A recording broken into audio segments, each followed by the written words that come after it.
Police અને આરોપીઓનું સામસામે firing લખતરના ઇંગરોળી ગામે ફાયરિંગનો બનાવ બન્યો। સુરેન્દ્રનગર જિલ્લાના લખતર તાલુકાના ઇંગરોળી ગામે ગુસ્સી ટોકના આરોપીને પકડવા ગયેલ એલસીબી પોલીસ પર ગુસ્સી ટોકના આરોપી દ્વારા છરી અને છરા વડે બંદૂકથી ફાયરિંગ કરવામાં આવ્યું હતું। તેના સામે જવાબ દેતા બજાણાના પીએસઆઈ રામદેવસિંહ ઝાલા દ્વારા એક રાઉન્ડ સામે ફાયરિંગ કરવામાં આવ્યું હતું। આરોપીને પકડવા માટે ચપાચપીમાં બજાણા પીએસઆઈ ઝાલાને પગના ભાગે લાકડીનો વાગતા ઈજા પહોંચી હતી। ઈજા પહોંચેલા ઝાલાની ચેકઅપ માટે લખતર હોસ્પિટલ ખાતે ખસેડવામાં આવ્યા હતા। વધુ ચેકઅપ માટે સુરેન્દ્રનગર જવાનું કહેતા સુરેન્દ્રનગર હોસ્પિટલ ખાતે તપાસ કરવામાં આવી હતી।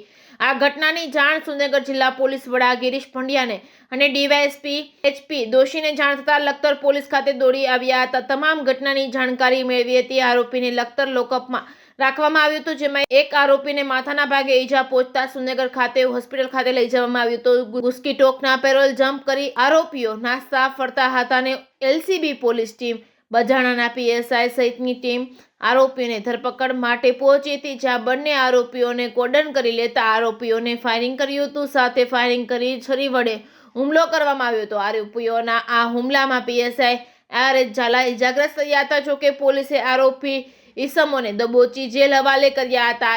આ તરફ ઇજાગ્રસ્ત પીએસઆઈને સારવાર અર્થે હોસ્પિટલ ખાતે મોકલવામાં આવ્યા હતા। બનાવની ગંભીરતાને લઈને જિલ્લા પોલીસ વડા ડોક્ટર ગિરીશ પંડ્યા, નાયબ જિલ્લા પોલીસ વડા એચપી દોશી તેમજ એલસીબી પીઆઈ વીવી ત્રિવેદી સહિતના અધિકારીઓ દોડી આવ્યા હતા।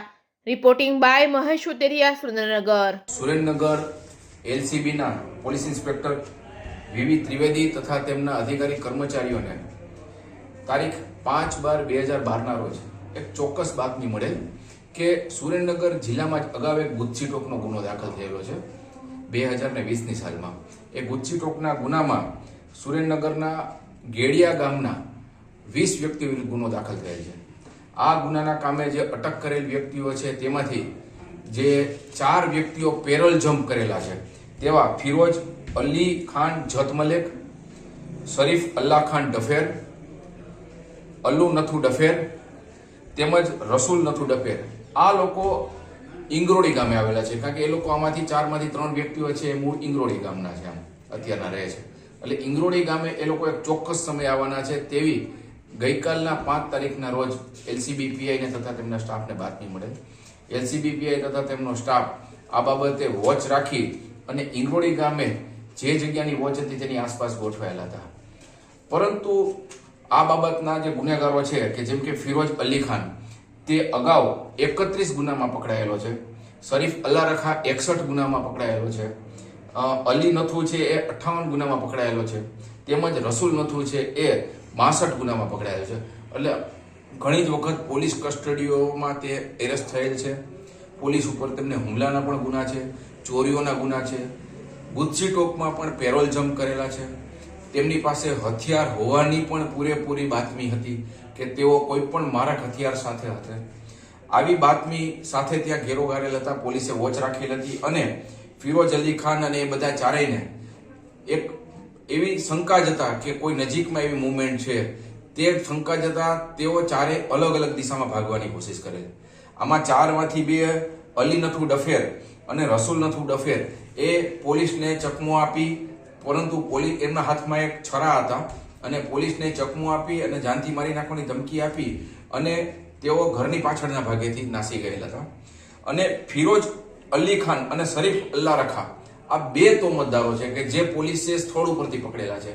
બંને તોમતદારોએ અલગ અલગ સમયે પ્રથમ પહેલા લાકડીના મારક હથિયારથી પોલીસ ઉપર હુમલો કરેલ, પીએસઆઈ ઉપર અને સ્ટાફ ઉપર, તેમજ છરી દેખાડી અને બાદમાં તેમની પાસે રહેલ જોટો કે જે પીએસઆઈ ઉપર ફાયરિંગ કરતા સદનસીબે પીએસઆઈ એમને ઈજા થયેલી નથી અને પીએસઆઈએ તેમાં વળતો પણ એક ફાયરિંગ કરતા તે હથિયારથી તેમને કોઈ આમશેકથી ઈજા ન થયેલી હોય, તેથી તેઓને ત્યાં સ્થળ ઉપર જ પકડી લેવામાં આવેલા હતા બળ પ્રયોગ વાપરીને। અને ફિરોજ અલ્લાહ રખા અને શરીફ અલ્લાહ રખાને હાલ પોલીસે એલસીબી પોલીસે ગઈકાલે એમને અરેસ્ટ કરેલ છે।